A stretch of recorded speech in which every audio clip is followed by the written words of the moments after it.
Hello, good morning, good evening, and good afternoon, and wherever you are in this wide, wonderful, beautiful world that we're in. I'm your host, Jason Cooper. Welcome to this exciting, wonderful, incredible episode of the Global Sales Leader Podcast. I'm your host. I help sales teams deliver better results by sales training and coach. I think it's all about relationships, connecting from one person to another. And the more you can do that, I think that's the better that you can build those good cementing relationships that last forever. Today, I've got an awesome guest. I would say that, but I have actually got a phenomenal guest who employ brilliant and intriguing strategies to great effect.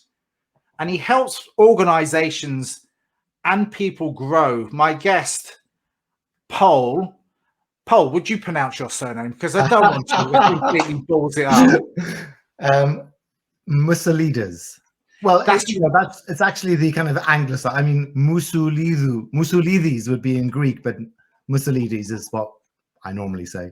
I was practicing it just before we got on, and I was going. Look, I better ask. You didn't trust yourself. Yeah, I trust my. Well, I didn't quite trust myself. Look, before we go ahead, I've got a little bit of stuff about you, and then I want you to fill the rest of the void.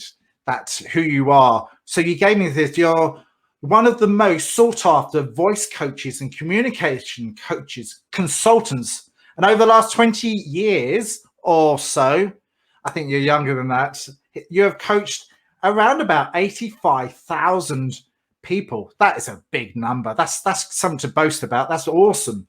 All the way from corporate to entertainment, education, and governance sectors, individuals to small and large audiences. I've actually sat in one of your audiences for a couple of days, and you helped me speak a little bit better. Before that, I could hardly speak at all, but now I can speak with passion and conviction and all of that. So, look, I joke aside. So, look, I thank you so much. Could you give me a little bit more background than I've actually given by my little bit of an introduction to you, Paul? Yeah, of course. I mean, my journey's been kind of a strange one because I trained as an actor originally. And you know, I was young and stupid and naive and didn't really know where it was going. And as soon as I finished drama school in England, I thought I was off to London or New York or Hollywood. And, that's the beauty of being young and stupid, that you have all these dreams. And I ended up back in Ireland and auditioning for a play, which was a Shakespeare in the Park for the summer. And through a very strange sequence of events over the next 2 or 3 years, I ended up teaching voice in the two main drama schools in Dublin, the Gaiety School of Acting, which is now the National Theatre School, and the drama department in Trinity College, Dublin. And I was very young and didn't really know what I was doing, but I had the most amazing mentors. Cicely Berry, who was the voice coach in the Royal Shakespeare Company, she happened to be coming to Ireland to give a talk, and I wrote to her. There was no emails or mobile phones in those days. I wrote to her and asked if I could meet her for lunch, and she was so gracious, but she literally took me under her wing, and I was so fortunate because I had the most famous voice coach in the world as someone who could guide me. And so I was still acting, I was still doing voice work.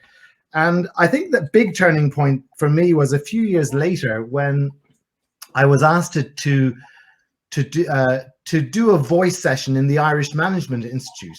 And it was the first time I'd really stood in front of 20 suits, people who are in the business world. And we were doing some breathing exercises. And one of the guys said to me, "Paul, this is amazing." And I thought he was being sarcastic, and I kind of went, "Yeah, it's really amazing where you're breathing." And I realized that he wasn't. And then a few other people piped up and said, I've never done this before. And I realized that there are so many people who, take things for granted, like breathing, like the use of your voice. And that set me off on a journey, because it's one thing working with actors, because that's a a very integrated process. You're working with their brain, with their body and their voice. And they have time. I mean, when you're in drama school, you have 2 or 3 years to develop all those things. Yeah. You know, you're interpreting a script, you're giving a character life through your physicality and your voice to make it believable for an audience.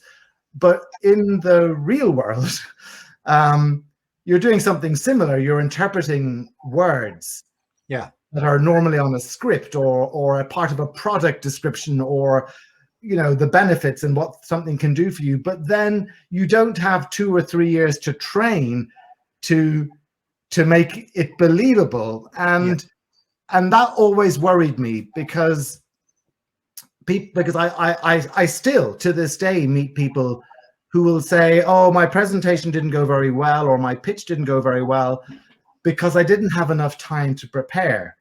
And that's always been a thing that has baffled me, because, you know, I would say to people, but you're not an actor. You don't need 4 to 6 weeks like they have to prepare for a play. So you have to come back to what you already know. And because we already know how to breathe and we already know how to speak, and because we want to be authentic, I mean, I think a lot of people have this fear, well, I don't want to be an actor. I don't want to do something that's fake.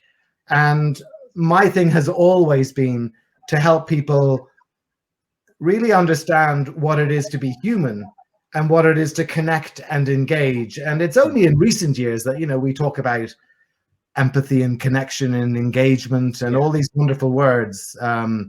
You wrote a great article in HR headquarters recently. Oh, thank you very much about that. So I really enjoyed that, because it was talking about those kinds of things, and I find that really interesting and really amazing, because that's what theatre has been doing for hundreds and thousands of years, is telling stories and telling it in a way that engages the humanity of the audience. And I like to carry that through into my work. So whether it's working with actors, or whether it's working with a chief executive or a sales team, or anybody, whoever it might be, I think you've got to respect who they are, where they are, what they want to do. And if you think of all the people, the speakers that we admire, whether it's family members or friends or colleagues or whatever it might be, that they always seem to be natural. Yeah. And I think that's the skill, is to do the work so that you feel comfortable and confident with how you deliver things. And I think that makes you more natural. So you don't have to spend hours preparing. I think the biggest thing which scares and terrifies people the most is public speaking. It's the number one thing. It's been proven again and again. So what do you do to get over that, especially in the corporate space? This area is all about sales, but a lot of sales leaders have to stand up in front of a group to help them and inspire them.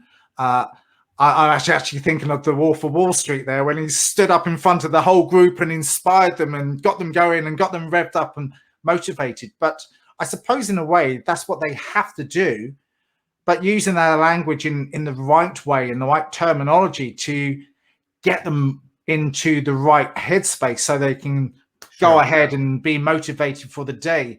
So what is the first step for someone like that maybe have a little bit of imposter syndrome, but needs to motivate a team of people, or whether it's in front of a group? Yeah, I mean, I always think in sales it's very interesting, because some people have the ability to speak off the cuff and to engage and to feel comfortable about that whole process. And certainly in sales, you know, I mean, we've been told for years, but we know it as humans, that the trust and the relationships and the connections that we make are really, really important. And I know from actually just recently, I've been working with a couple of senior salespeople who have obviously gone through the ranks, and they're now in very senior positions. And one of the challenges that they have is trying to instill that sense of passion and drive and determination to younger salespeople. Because, you know, I mean, you don't have to be dynamic and loud and if enthusiastic and effusive to be a good salesperson. Yeah. You just need to be able to connect. And I think, and it comes back to what I was saying earlier on about audiences, that when you respect the audience that you're talking to, when you respect the person you're talking to, you I think you can make that connection. I think the days are gone when, you know, you can say things like, did you see the match last night? Or this is the one that I have in my house. I mean, you know, it's kind of, I think what's changed a lot in the last number of years is that we as humans have so much access to other kinds of information through the internet, and that information can be good, it can be bad, or it can be unfounded, but we have examples of all kinds of people who are able to connect and engage, and it doesn't have to be sales. Yeah. I was watching something on CNN this morning on the app where a young girl in Palestine who had been making videos, but what really got people was when she just said, look, I'm only a child, I've had enough. And there was something where as a human, you just have to zone in and kind of go, wow, this 10-year-old or 12-year-old girl is explaining the situation so beautifully while all the politicians are, you know, doing all this stuff and trying to justify why they're firing things at each other. It's so I think when we all have that ability in us to be human, and I think that's the connection. I mean, I talk about the humanity of voice a lot because we're born, if we're lucky enough to have everything working, Yeah, we're born with this vocal ability, and it takes us, you know, it takes us a year or so to learn how to walk. It takes us a certain amount of time to develop our speech patterns, but it's such an amazing part of our growth through childhood and adolescence into adulthood that I think sometimes we need reminding that we're pretty damn good at communicating already. We just don't have to follow these formulas just because that's what our boss did 20, 30 years ago. However, probably the energy and the enthusiasm that your boss had is something that we should take note of. So I think it's just recognizing that we are capable of doing it, and we are capable of connecting with other humans, because that vulnerability and that humanity, I think, is the most attractive thing. Yeah. I was actually thinking while you was talking, because I think that is absolutely correct. And that child that you were speaking about, you automatically like her, but she simplified the process. But you've also got that trust and that connection with her already. But how can we install that into us adults? Because we forget to do that ourselves. And I keep, you know, just before here, my son was in here, but I try and jump into his head every now and again and go into his world, because I want to understand the vulnerability and the, I don't know, the almost like the childlike mode that we forget. Sure. But how can we use that enable us to obviously to be an adult, but how can we bring that big T back into our lives and connect with people in a more of an empathetic way? I ever since I've been a voice coach, I've always talked about pace, pitch, volume, and pause as being the four main vocal variables that we have. And I talked about being young and stupid, not really understanding stuff. So it was kind of out of simplicity that I kind of latched onto this, but then it kept on coming back to it, because, and you just said it, you know, we want to go into to get into your son's brain, or as salespeople, we want to get into our potential client's brain and see it from their point of view, or be in their shoes. And I always say to people, one of the most human things that we do when we're with our friends and with our family is that we match, we mirror, we bring together our pace, pitch, and volume. You know, that when you're with a group of friends in a cafe or a pub and you're having a great time and, you know, you're all going fast. No, that was amazing. That was brilliant. Do you remember when this happened? Or it could be, do you remember the time when this happened? And we're all, but our pace, pitch, and volume comes together. It comes, and not only are you congruent in yourself, in the way that you're moving and thinking and speaking, but the whole group is. And we tend to forget that it's the most human thing to do is to match that. So the example that I always give, that if someone comes up to you and says, Jason, I have a problem. Can I talk to you? As a human, we would go, yes, okay, let's go into my office. I mean, you wouldn't go, okay, let's go into my office and we'll have a little chat. I don't know, I might do that. But, or if a child comes up to you and says, look what I made. You as a human, you don't go, oh, that's very exciting. We know to go, oh, that's amazing. And we know as humans to instinctively to match those elements, not everything, but some aspects of pace, pitch, and volume, to let them know that we're listening, to let them know that we care, to let them know that we've heard them. And when I give examples of this in my training courses or in whatever, seminars or talks, is that everyone recognizes that we do that, but 99.9% of people never, ever go into a meeting, never, ever go into a conversation and say, as a technique, as a skill, let me just for a second listen to the pace, pitch, and volume of the person that I'm trying to connect with, of the person I'm trying to engage with. Yeah. Because it's what we do instinctively. If you remember being on your first date as a teenager or as a young adult, we tried, putting aside nerves, but we try to find ways to be like them, or to, oh, I love that too, all right, so it's a very human thing to want to be connected. So I would always say to people, listen to the pace, pitch, and volume of the person that you're trying to engage with, that you're talking to, because it's one of the most respectful, it's one of the most human, beautiful things that you can do, to let them know that you're listening. And I don't mean doing impersonations of them, but if, you and I are quite fast speakers, we would speak faster than most people.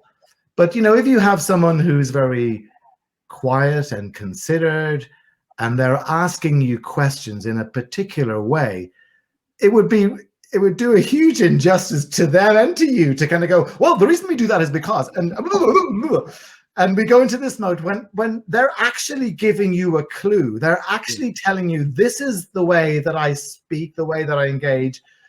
So you don't have to mirror everything or match everything, but if they're going a little bit slower than you might normally be, it would be a good idea to, at the beginning, psychologists talk about, pacing or matching and then leading people, but that's exactly what you're doing, is you're just for a moment acknowledging where they are, putting yourself in their bringing it into their world, but you're also stepping into their world as well. So you're matching them completely. Is that called literal listening? You got all of the techniques out there, but literal listening is really literally listening to what they're saying and the language that they're using and the linguistics and the pace, the tone, the rhythm, and all of that.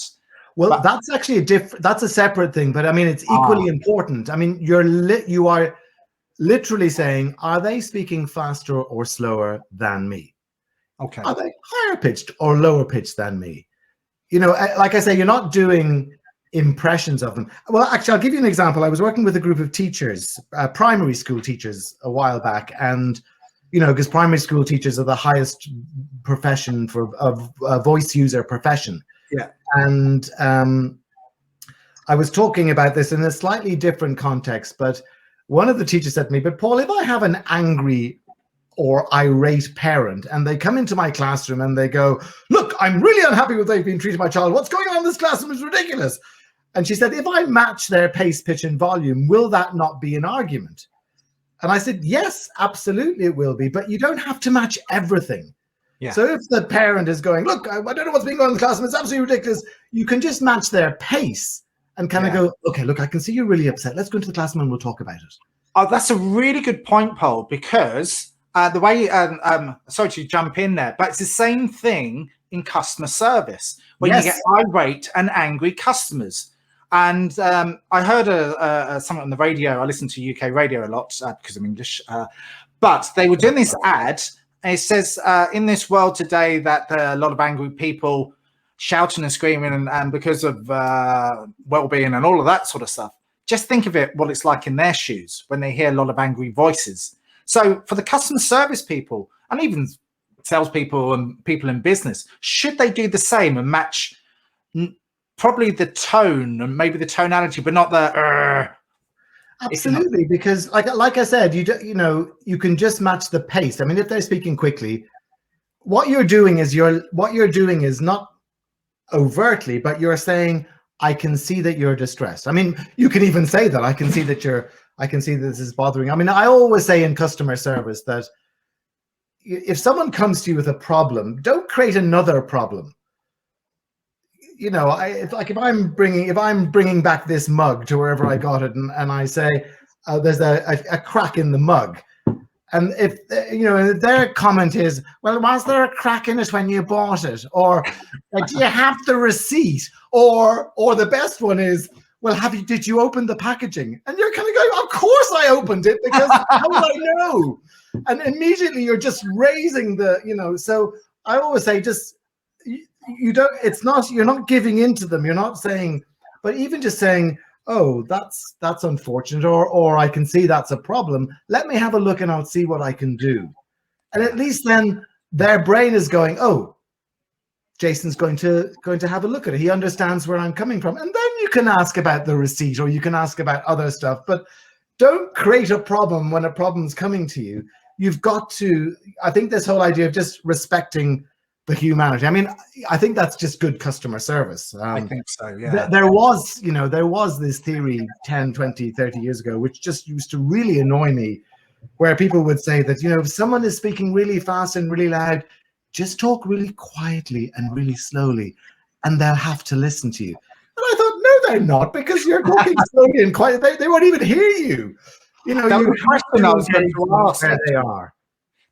Sorry to jump out. That was a question I was going to ask, actually, and I did jump over you on purpose, because what happens when people do that and jump over you? I know it's disrespectful, but some people with the loudest voice wins, or do they win? Or is it the person that reaches up and jumps into the other person's shoe wins? Or because it's all about that. It is once you get over the body language, and once you get over that, you have to speak. Yeah. So that's the next part of being influential and persuasive and using your language in the right way. But sure, when you're up at loggerheads in negotiation, especially in sort of sales, it's exactly what you just said, because there is that area, and people do shout over. What's the best sort of solution for that? It really does depend on the environment, and I do a lot of work with teams within difficult, non-functioning teams or difficult situations, and my first question always to the head of the team is, who's your most difficult person on your team? Who's the most spiky? Who's the one that is actually grates people the most? And the reason I ask that is because, someone's rubbing someone up the wrong way, or several people up the wrong way, they've hit a nerve. And now the person could be a complete idiot, or they could be, they could just be, you have to get rid of them. I mean, but putting that aside, if someone's asking questions, I think you have to understand why. But I mean, not let them ask questions all the time, because, so I think sometimes you have to let them just say it. Yeah. And I think that's always good. Let them get to the end, because again, if you interrupt them, albeit they're interrupting you, but if you interrupt them, I think, again, you're creating the issue. It depends on time you have, it depends on environment, all kinds of other things. But I do remember, I wish I could remember his name. I do remember about 20 years ago hearing someone say that if you have someone who talks too much and you want to stop them in their tracks, there's one phrase that will stop them. And I was actually in the days when you bought videos to watch, or DVDs to watch people. And I bought it for this reason. And I was like waiting for this moment to come.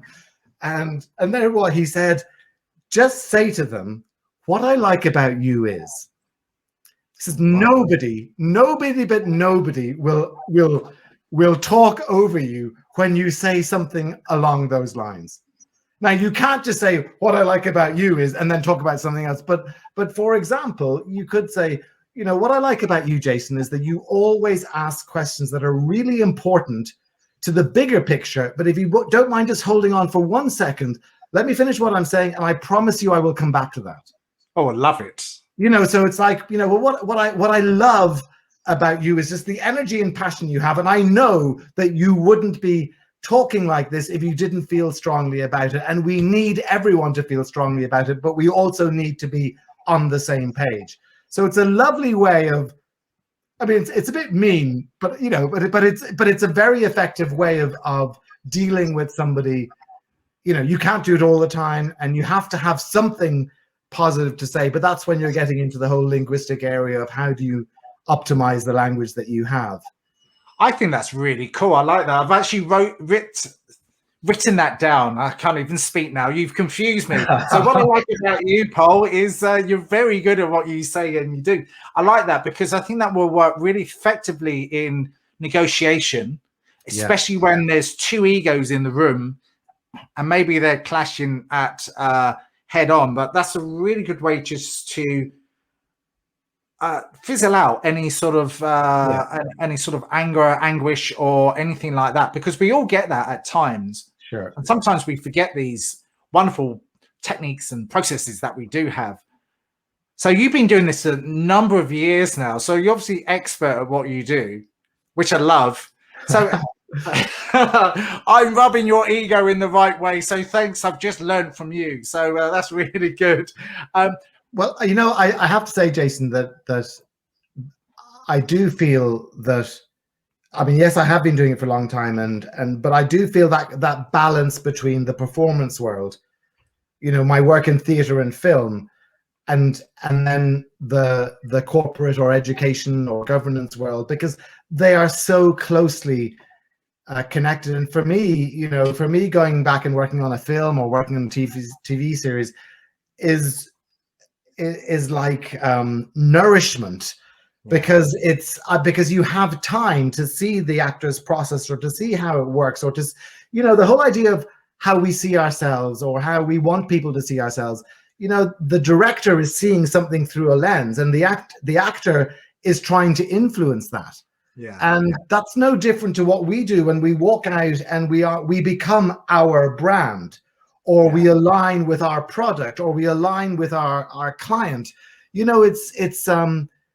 It's fascinating. And before, the film used to be shrouded in mystery, and our phones are capable of they have the technology to actually make a feature film now. And I love that idea of maintaining your authenticity, maintaining who you are, but also recognizing that we need skills and we need techniques. And from my point of view is that we're going to be talking anyway during the day.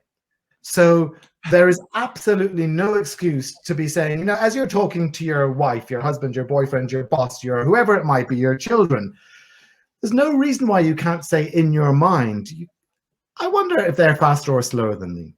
I wonder,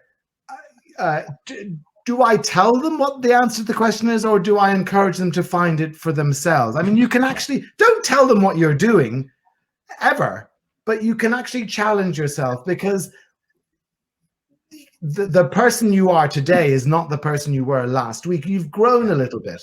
And if you find opportunities to think about the way you stand, or the way you breathe, or the way you activate your voice, or the way that you use your language, I think it's a wonderful opportunity throughout the day just to try things out. And so long as you're not being excessive or ridiculous, nobody knows for 1 second that you're doing this. And even in that last sentence, I deliberately said to myself, I'm going to work on my pitch. And I went, nobody knows just for 1 second that you're doing this. And if you don't tell people, they don't know, but actually you're actively practicing, and it's not fake, because that's what we do in real life. We do go, no way, I can't believe you did that. But we forget that actually the higher pitch of your voice is a really lovely way to connect with people. No, I mean, you can, I'm really agreeing with you. Or, no, that's not true. You know, we never use that part of our voice, and or even down here. And, you know, but we all have that capacity. And I love that, especially if you have kids, especially if you have access to children, or you remember being a child, you know, that it's this whole idea of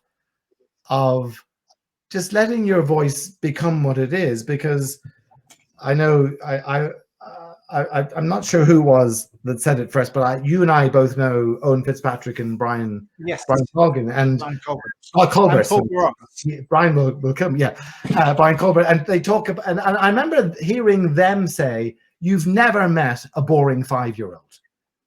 Yeah, exactly. And for me as a voice coach, I was kind of going, "Oh yeah, I'd never actually thought of it like that before." So, you know, we learn as we go through adolescence and adulthood. We learn to be a bit more dull and a bit more boring and a bit more, and of course, especially with male teenagers, you know, they go through this kind of almost. Oh yes, and you know, I must get about, I don't know, 10 emails or phone calls every single month from concerned parents about their normally male teenagers who have just started grunting instead of speaking, and you have to just reassure them, you know, once you kind of check out a few other things, but you have to reassure them that, you know, it's okay.